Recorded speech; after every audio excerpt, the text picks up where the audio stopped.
నమస్తే ఓరుగలు 9 న్యూస్ కి స్వాగతం.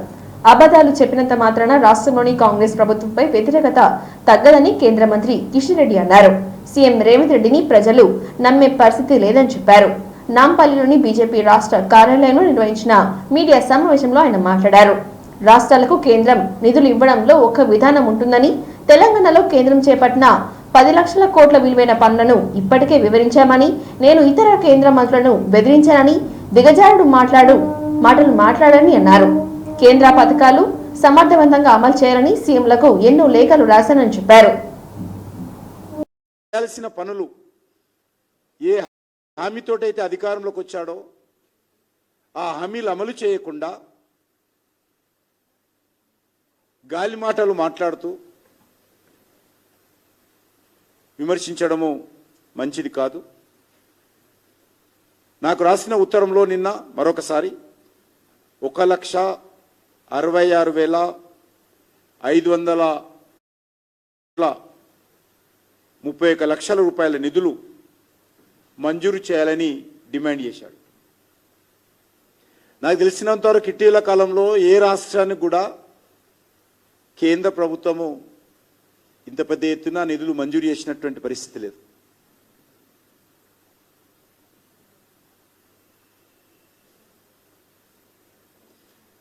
ఇన్ని లక్షలకు ఉత్తరాలు రాస్తాను. ఆ కాపీలు మంత్రులకు రాసిన కాపీలు కూడా నేను గౌరవ ముఖ్యమంత్రి గారు పంపించాను. ఇంత పద్ధతి ప్రకారం మేము పనిచేస్తాము. దాంట్లో 50% రాష్ట్ర ప్రభుత్వం భరించాలని అగ్రిమెంట్. నేను వరుసగా లాస్ట్ మంత్ జనవరిలో, ఫిబ్రవరిలో నితిన్ గడ్కరీ గారితో అనేక సార్లు రోడ్డు రవాణా శాఖ మంత్రితో మాట్లాడాను. త్వరలో అది మంజూరు కాబోతుంది. రేవంత్ రెడ్డి కోసం మంజూరు కాదు, Revanth Reddy regional ring road చేసుకుంటామని చెప్పి మేము ఆ మెట్రోని అంతా కూడా మారుస్తాము అని చెప్పి, అంటే వాళ్ళు 10 నెలలు పట్టింది వాళ్ళ రాష్ట్రంలోనే రాష్ట్ర ప్రభుత్వం మన సొంత ప్రాజెక్టు ప్లానింగ్ అప్రూవల్ చేసుకుని క్యాబినెట్ ఆమోదం చేయడానికి 10 రోజులు ఫలక్నామా వరకు వెళ్ళాలి. అఫ్జల్ గంజ్ని ప్రజలకు వెబ్సైట్లో పెడతాం. మేము తప్పకుండా ఆమోదం ఇస్తాం. వాళ్ళ హక్కులు, వాళ్ళ అధికారాలు న్యాయబద్ధంగా వారికి రావాల్సినటువంటి రిజర్వేషన్స్ వారికే చెందాలనుకోవడము ఏ రకంగా తప్పవుతుందో ముఖ్యమంత్రి గారు చెప్పాలి. భారతీయ జనతా పార్టీ ముందుకెళ్తా ఉంది. కాబట్టి ఈరోజు నేను సీట్లలో బీసీలకు కేటాయించినటువంటి రిజర్వ్ మూసి ప్రక్షాళన చేసేటువంటి కార్యక్రమంలో అనుమతిస్తే ఫస్ట్ మట్టి తీసి పుడిక తీసే తట్ట నేను లేపుతాను.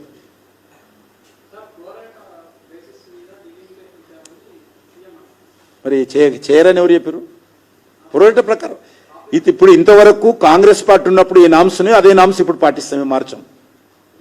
కాంగ్రెస్ ఎందుకు కాంగ్రెస్ ఆయన అంటాడు కాదు, కాంగ్రెస్ పార్టీ ప్రభుత్వం రాజ్యాంగంలో కొన్ని అంశాలను పొందుపరిచింది. దాని ప్రాతిపదికన ఏ రాష్ట్రం కూడా సీట్లు తగ్గకుండా ఏ రాష్ట్రం. ఎస్ఎల్బీసీ టన్నెల్ ప్రమాదంలో టన్నెల్లో చిక్కుకుపోయిన కార్మికులను వెలికి తీసేందుకు పనులు వేగంగా జరుగుతున్నట్లుగా మంత్రి జూపల్లి కృష్ణారావు తెలిపారు. రాడర్ ద్వారా 4 కార్మికులను లొకేట్ చేసినట్లుగా చెప్పారు. 4 ఎక్కడున్నారో గుర్తించామని మంత్రి తెలిపారు. మొత్తం 8 మంది కార్మికుల్లో 4 గుర్తించామని, మిగతా 4 టీమీఎం మిషన్ అవతలి వైపు ఉన్నట్లుగా చెప్పారు. రాత్రి వరకు మిగతా 4 ఆచూకీ లభ్యం అవుతుందని మంత్రి తెలిపారు. పనుల్లో పురోగతి చాలా ఉందని, 150 మంది సింగరేణి కార్మికులు పనిచేస్తున్నారని తెలిపారు. గ్యాస్ కట్టర్ ద్వారా టీబీఎం మిషన్ మొత్తం కట్ చేశామని ఆయన వివరించారు.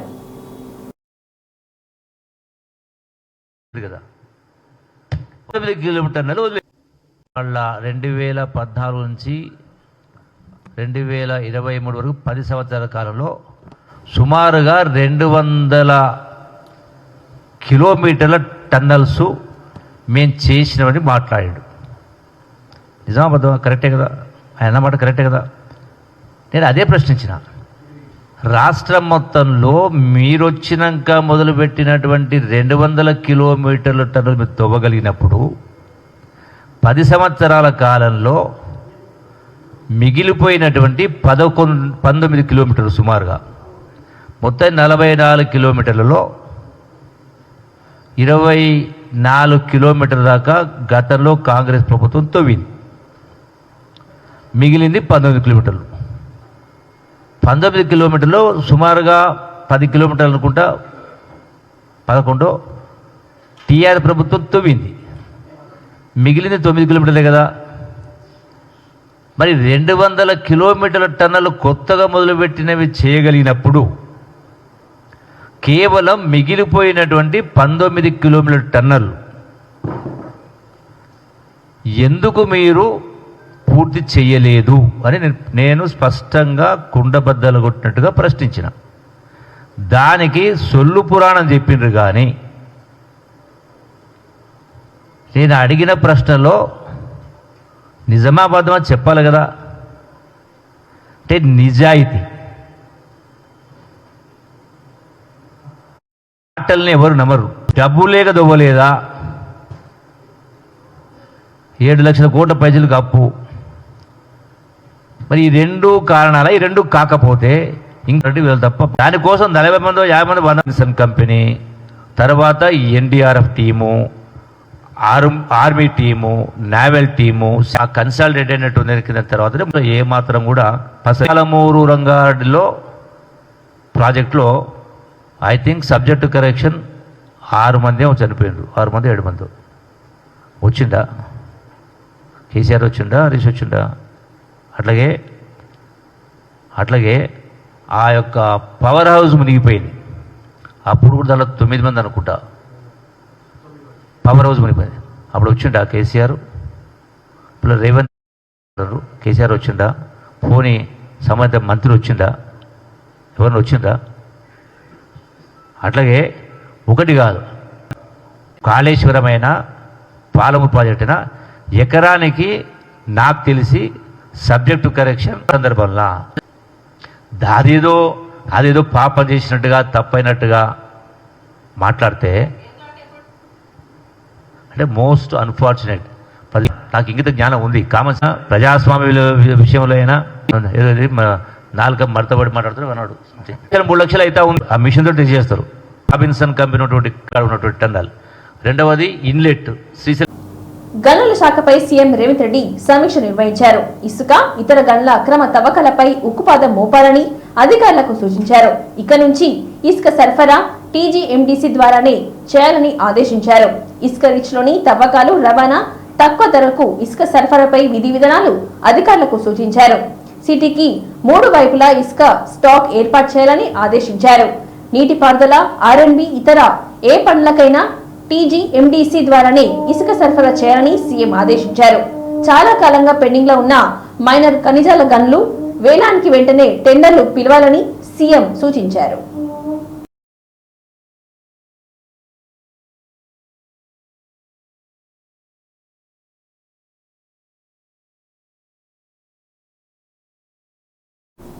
ఇంటర్ పరీక్షను పకడ్బందీగా నిర్వహించేందుకు చర్యలు తీసుకోవాలని రాష్ట్ర ముఖ్య కార్యదర్శి శాంతికుమారి అన్నారు. రాష్ట్ర ముఖ్య కార్యదర్శి శాంతికుమారి ఇంటర్ పరీక్షల నిర్వహణపై జిల్లా కలెక్టర్లతో వీడియో కాన్ఫరెన్స్ ద్వారా సమీక్ష నిర్వహించారు. ఈ వీడియో కాన్ఫరెన్స్ లో అదనపు కలెక్టర్ వెంకటరెడ్డి సమీకృత జిల్లా కలెక్టరేట్ నుంచి పాల్గొన్నారు. ఇంటర్ పరీక్షలపై రాష్ట్ర ముఖ్య కార్యదర్శి శాంతికుమారి మాట్లాడుతూ మార్చి 5వ తారీఖు నుంచి ఇంటర్ పరీక్షలు ప్రారంభం కాబోతున్నాయని తెలిపారు. పరీక్షల నిర్వహణకు అవసరమైన సిబ్బంది నియామకం, శిక్షణ పూర్తయిందని, ప్రశ్న పత్రాలు జిల్లాలకు చేరుతున్నాయని అన్నారు. రేపటి నుంచి ప్రశ్న పత్రాలు స్ట్రాంగ్ రూమ్ లో నుంచి పోలీస్ స్టేషన్ కు చేరుతాయని తెలిపారు. ప్రశ్న పత్రాలు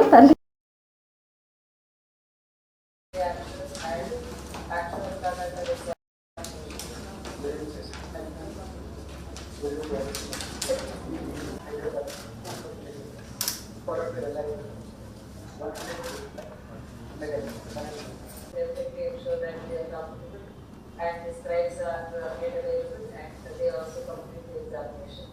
So preparatory events, most of you have completed and what in the next 2 days, please pay attention to it in terms of appointing flying squads, etc. Then all the center level examination, center level arrangements, including the formalities to be fulfilled on the day of examination, that all collectors and other senior police officers attending this video conference, I request you to take seriously and ensure that no breach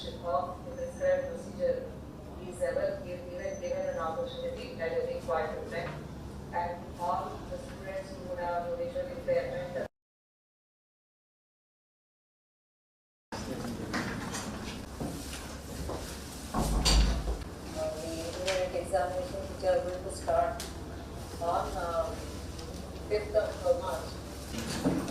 It also completing the preparatory actions and actual conduct examination.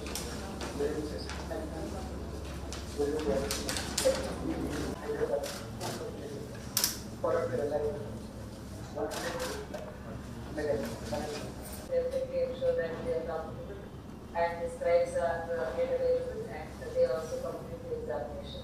So preparatory events, most of you have completed, and whatever is left over in the next 2 days, please pay attention to it in terms of the quantity, flying squads, etc. Then all the center level examination, center level arrangements, including the formalities to be fulfilled on the day of examination. That all directors and other senior police officers attending this video conference, I request you to take seriously and ensure that there is no breach of the prescribed procedure. Hanumakonda నుండి కేవలం 20 కిలోమీటర్ల దూరంలో మియాపూర్ మండలం Gudur village సమీపం పచ్చని చెట్ల మధ్యలో ప్రకృతి అందాలతో పొలాల మధ్యలో సాధన విలేజ్ రిసార్ట్ మీకోసం. Sadhana village resorts, games room, play ground, swimming pool, sound system, food supply, మీకు కావలసిన వస్తువులు 4 ఏసీ కాటేజ్లతో ఆహ్లాదకరమైన ప్రదేశంలో తీర్చిదిద్దాం. Sadhana lodge, AC, non AC rooms, Alankar centre, Hanumakonda సౌకర్యం కలదు. అతి తక్కువ ధరలతో మీ సాధన విలేజ్ రిసార్ట్స్ మీకు అందుబాటులో. వెంటనే బుక్ చేసుకోండి.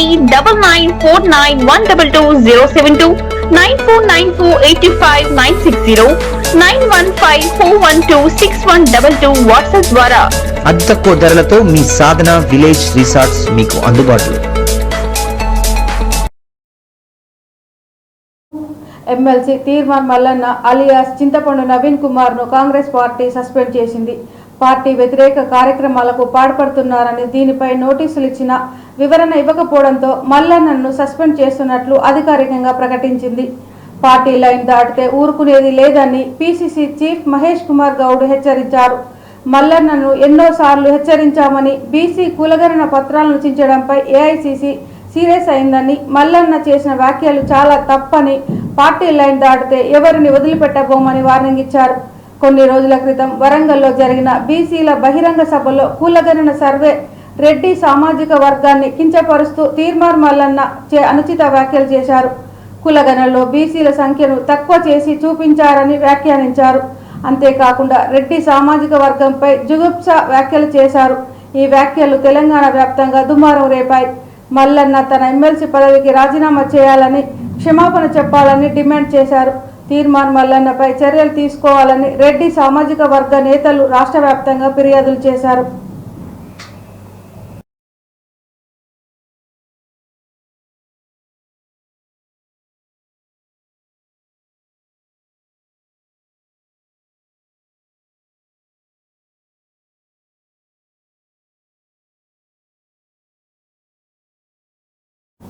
ఏసీ గదుల్లో కూర్చుంటే పేదల సమస్యలు కష్టాలు తెలియవని ఏపీ సీఎం చంద్రబాబు అన్నారు. క్షేత్రస్థాయిలో తిరుగుతేనే అధికారులకు ప్రజల బాధలు తెలుస్తాయని చిత్తూరు జిల్లా నెల్లూరు పర్యటనలో భాగంగా అక్కడ నిర్వహించిన ప్రజావేదిక సభలో మాట్లాడారు. ఈ సందర్భంగా గత వైకాపా పాలనలో విమర్శలు గుప్పించారు. గత 5 ఏళ్ల పాటు జనం ఎన్నో బాధలు పడ్డారు. గత ప్రభుత్వం రాష్ట్రంలో విధ్వంసం సృష్టించింది. ఆ దారుణాలను ప్రజలు వెంటనే తెలుసుకొని కూటమి ప్రభుత్వాన్ని తీసుకొచ్చారని తెలిపారు. ఇప్పుడు ఎక్కడ చూసినా ప్రజల ముఖాల్లో ఆనందం కనిపిస్తుందని, మేము అధికారంలోకి వచ్చాక ఇచ్చిన ప్రతి హామీని నిలబెట్టుకునేందుకు కృషి చేస్తున్నామని చంద్రబాబు అన్నారు. అందరినీ పొమ్మన్నానంటే మా ఎమ్మెల్యేలని, ఎంపీలని, ప్రజాప్రతినిధుల్ని, అధికార యంత్రాంగాన్ని, మా కలెక్టర్ని, జాయింట్ కలెక్టర్ని అందరిని వెళ్ళమన్నాను. వెళితే వాస్తవాలు తెలుస్తాయి. ఏసీ రూమ్ లో కూర్చుంటే మీ బాధలు, మీ కన్నీళ్లు తెలియవు. అందుకే ఈ రోజు అందరూ కూడా ఇక్కడికి వస్తున్నారు. వచ్చినప్పుడు వాస్తవాలు తెలిస్తే తదనుగుణంగా పనిచేసే పరిస్థితి వస్తుంది.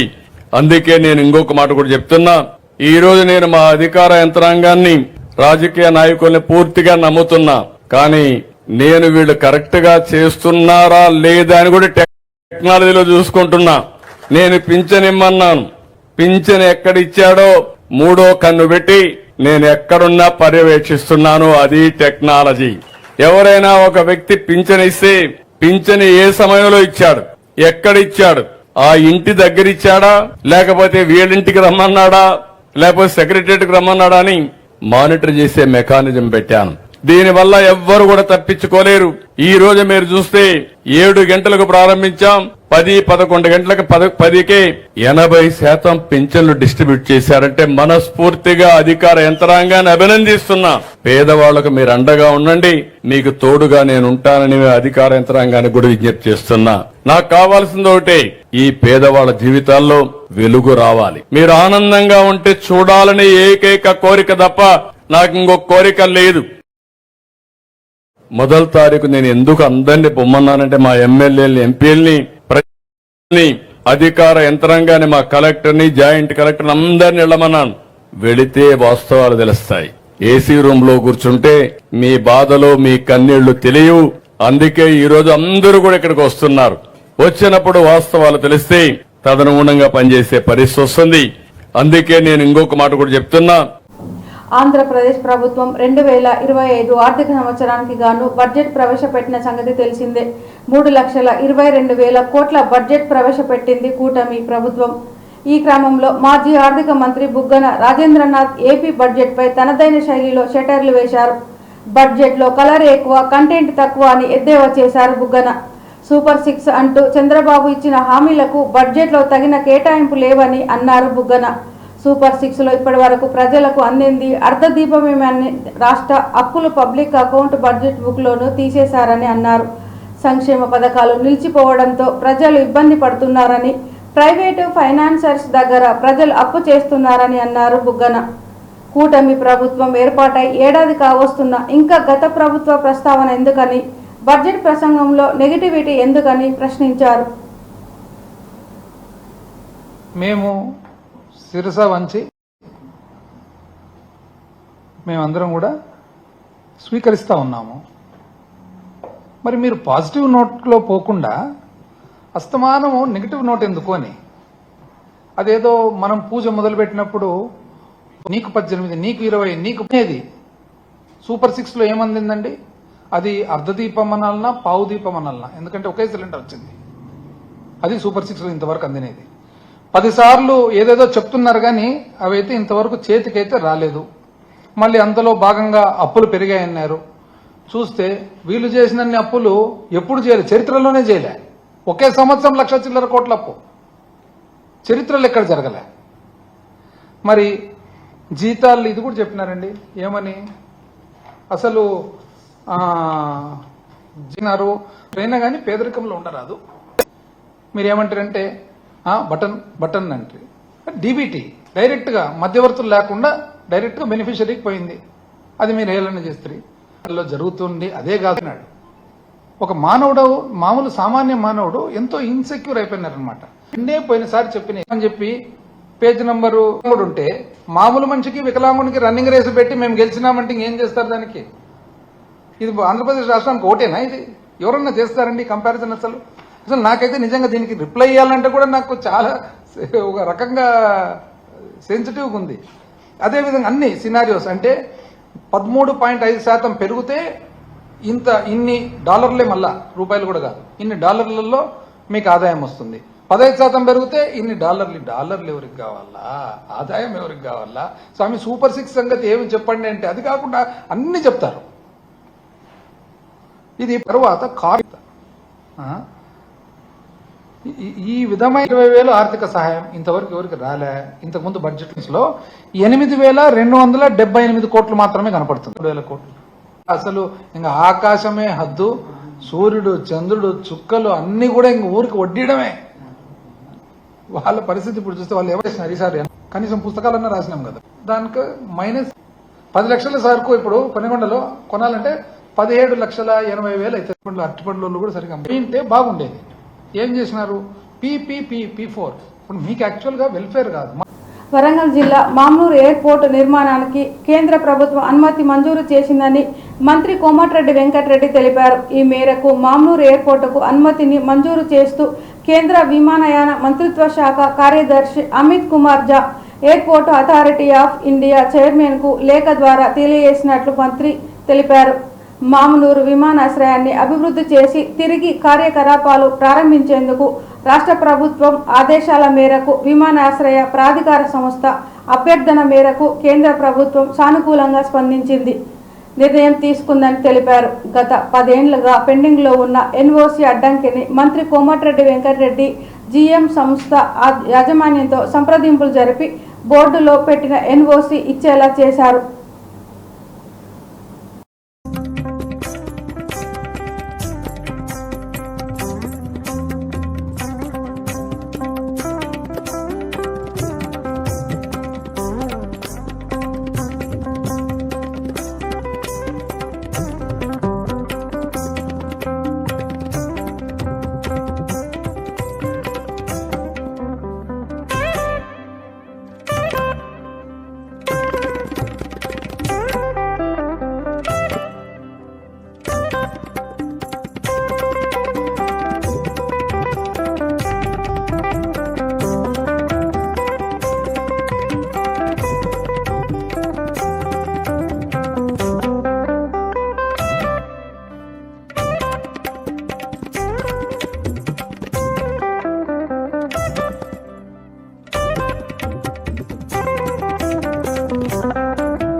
ఈ వార్తలు ఇంతటితో సమాప్తం. మరిన్ని వార్తలతో మళ్ళీ కలుద్దాం. చూస్తూనే ఉండండి ఓరుగల్లు 9 న్యూస్.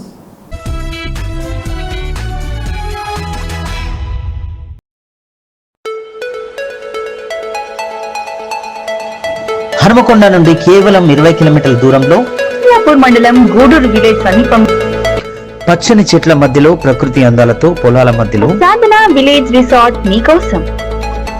సాధన village resorts games room, play ground, swimming pool, sound system, food supply, మీకు కావలసిన వస్తువులు 4 ఏసీ కాటేజ్లతో ఆహ్లాదకరమైన ప్రదేశంలో తీర్చిదిద్దాం. Sadhana lodge, AC, non AC rooms, Alankar centre, Hanamkonda సౌకర్యం కలదు. అతి తక్కువ ధరలతో మీ సాధన విలేజ్ రిసార్ట్స్ మీకు అందుబాటులో. వెంటనే బుక్ చేసుకోండి. 9949122072, 949485960915412612 వాట్సాప్ ద్వారా. అతి తక్కువ ధరలతో మీ సాధన విలేజ్ రిసార్ట్స్ మీకు అందుబాటులో.